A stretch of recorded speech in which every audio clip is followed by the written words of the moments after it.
to work on proofing the backside verbal.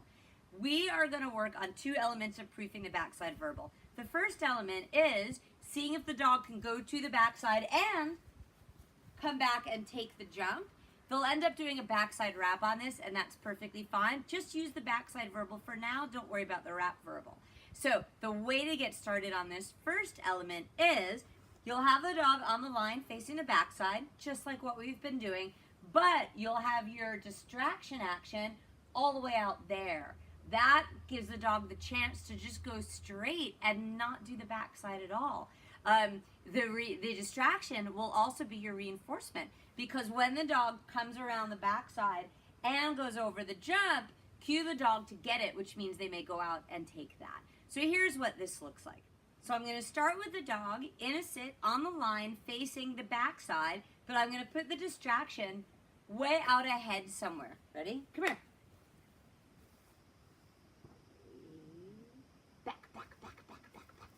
Yes, get a ting, get it. Yay, good boy. And rather than cloud the water with motion, I'm just going to say the word and let him do his thing. When he comes back around the jump, I'm going to send him to his reward. Good boy, do. Yes, let's do that again. Ready? Back. Yes, get it.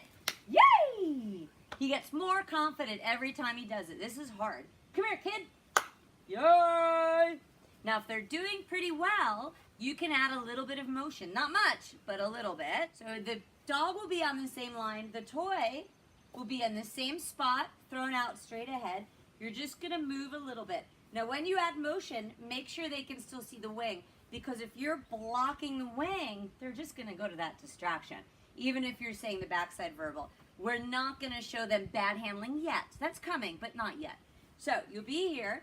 You'll start to move. Ready? Back. Yes, get it. Woo!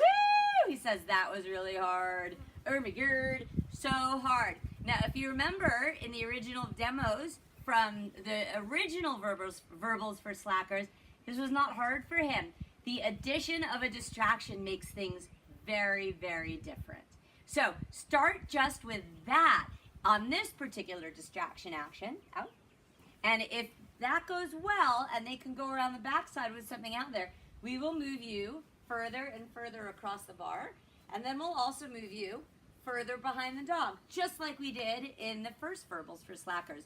The only difference is a big distraction out ahead.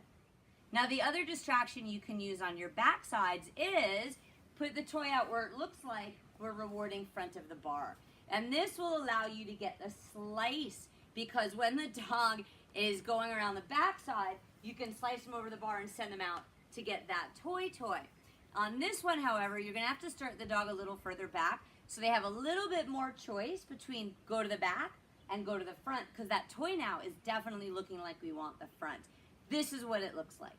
So he can see the front of the bar and the toy, and my verbal will require him to leave me to go to the back side. That's what makes this a little bit trickier in terms of the proofing. Let's see what he can do. Ready? Back. Yes, get the ting. Yay, good boy. Woo! Now he had to walk to do it, but we'll take that because he had to think hard through there. Good boy. Let's do that again. We'll start you a little further back. Alrighty. Yes. So the toy is between the uprights. If I said G-O to him, he'd just go to the front of the bar. But I'm not going to say that. B-A-C-K, or whatever your word is. Ready? Back. Yes! Good boy! Get it! Woo! Nice! Brilliant! Now I'm helping the tiniest bit by facing him a little bit sideways. So if you need to help by facing, that's cool. Try not to help by stepping or moving this way. We do not want converging pressure to be part of this. We just want the word to be what helps it. So we're going to be fading body language. I'll do one more and see if he'll let me fade the body language. I'm still going to set him facing the front of the bar. Out. Is. Still going to throw the toy out there. This time, my body is also kind of facing the front of the bar. It happens. Ready? Back. Yes, get it. So smart. Woo! Yay! And on my yes, get it, there's a little bit of serpentine handling, but not much. I'm not trying to outrun him. So that's why he knows that it's an S.